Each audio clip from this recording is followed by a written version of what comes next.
Ayan.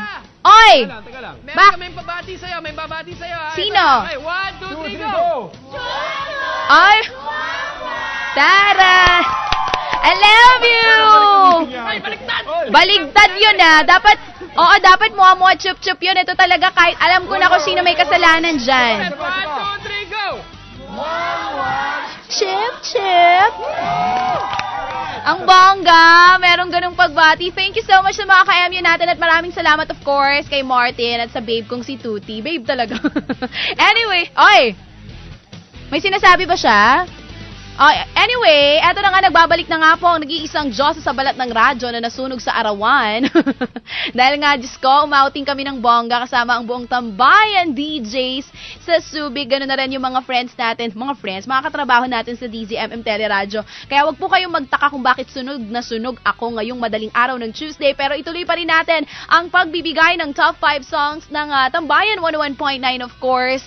Live na live nyo pong napapakinggan at napapanood sa ABS-CBN at sa Tambayan 101.9, 1:13 on the clock. At ngayon nga po yung araw ng Tuesday, June 14, 2011. Simulan na natin yan sa number 5 song ng Tambayan 101.9. Brand new entry sa Tambayan Hit Chart, ang feel-good song ng international artist na si Bruno Mars, of course. The Lazy Song at number 5. And speaking of international star, nakatakda nga pong mag-concert si Miley Cyrus sa SM Mall of Asia Concert Grounds sa June 17 at ang napili niyang mag-front act para sa concert niyang yan ay walang iba kundi si Sam Concepcion. So congratulations kay Sam, bonggang-bongga siya doon. Anyway, actually, since si Sam yung napili, plano naman ni Sam na bigyan ng bouquet si Miley sa darating ng concert dahil nga sa pagkakapili sa kanya na mag-front act sa darating na concert ni Miley Cyrus. Anyway, again, international artist na si Bruno Mars, pasok na naman po sa top 5 ng Tambayan Hit Chart, The Lazy Song at number 5. Eto naman, at number 4, down in one spot from number 3 last week, nasa ika-4 na pwesto na lamang po si Angeline Quinto at ang kanyang kauna-unahang single at hit song na Patuloy ang Pangarap. Nasa numero 4 ngayong linggo. So sa mga fanay ni Angeline na nakakalimutan ng bumoto, kung gusto nyo pa rin makapasok yan at huwag maligwak yan sa Tambayan Hit Chart, simple lang ang gagawin nyo, i-type sa inyong mga cellphone Tambayan space, title of song space, name of artist, isend po yan sa 2366. Eto naman, kung si Angeline nasa number 4 at number 3, isa pang bagong pasok sa Tambayan Hit Chart. Hindi na nga po nakapagtataka, nakapapasok niya lang sa Tambayan Hit Chart, pero nasa number 3 agad siya. Hindi agad.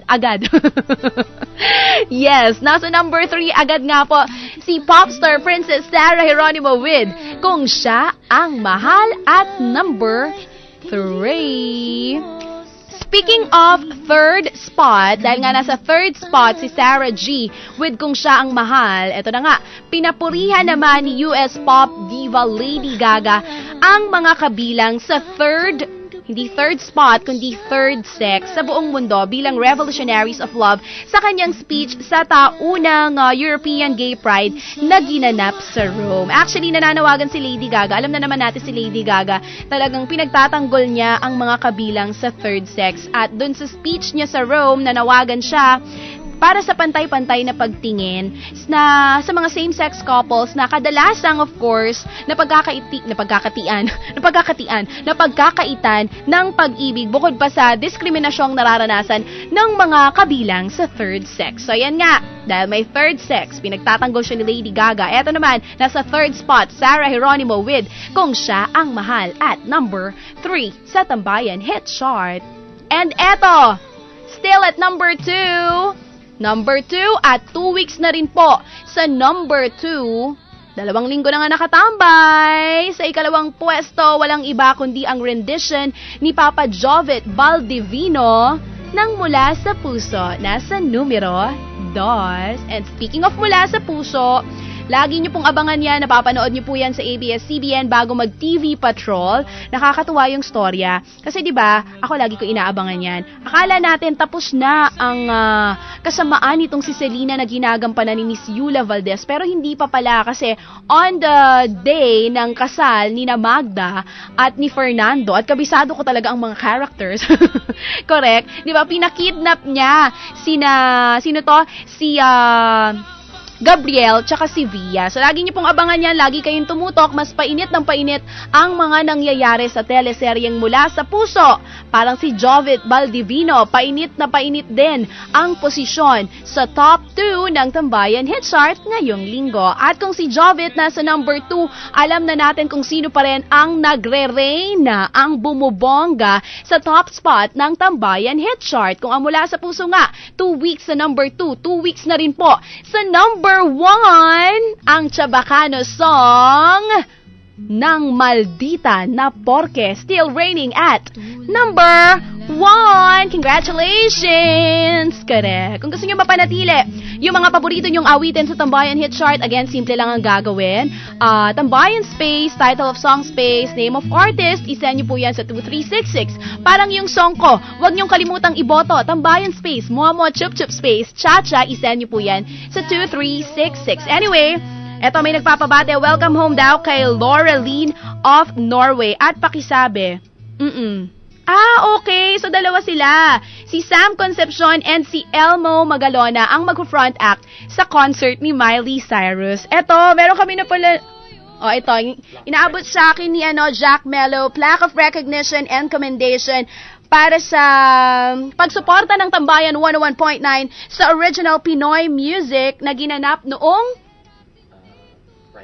Friday night sa Casino Filipino. So maraming salamat po sa lahat ng bumubuo ng organisasyong Pilipinong Mang-aawit. Thank you so much. Ang president po nito ay walang iba kundi ang napakagaling na singer na asawa ni Miss Regine Velasquez na si Ogie Alcacid. Congratulations sa mga nanalo. Thank you so much. And eto na nga, kung gusto nyo ibote yung mga paborito yung song, type lamang Tambayan space, title of song space, name of artist, isend po yan sa 2366. Tapos nag-text nga si Martin, si Elmo Magalona at si Sam Concepcion ang magpe-perform para sa, or ang mag-front act para sa concert ni Miley Cyrus sa SM Mall of Asia Concert Grounds na gaganapin nga po sa June 17. So thank you so much, Dr. Sheila Galenzaga of Dental First, Dr. Joel Mendez of Mendez Medical Group and Essensity Salon. Maraming salamat. Welcome home kay Laureline of Norway. Happy birthday kay Marky, and hanapin niyo ako sa Twitter, Chacha1019, and on Facebook, facebook.com/Chacha1019. Thank you so much mga ka-MU. Next week, abangan niyo ko ng top 5 songs dito lamang sa Tambayan 101.9 Cent ka pa na live niyo lang napapanood sa MU Live ng ABS-CBN. Bye-bye na muna for now. Ang nag-iisang Diyos sa balat ng radyo. Ako po si Chacha, ang inyong pambansang chup-chupera na mahilig mang mua-mua, chup-chup. Back to you, boys.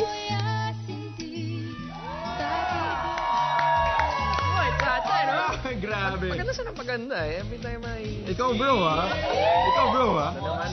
Galing lang, marunong lang mag-appreciate. Alright, thank you so much DJ Chacha. And hi sa lahat ng mga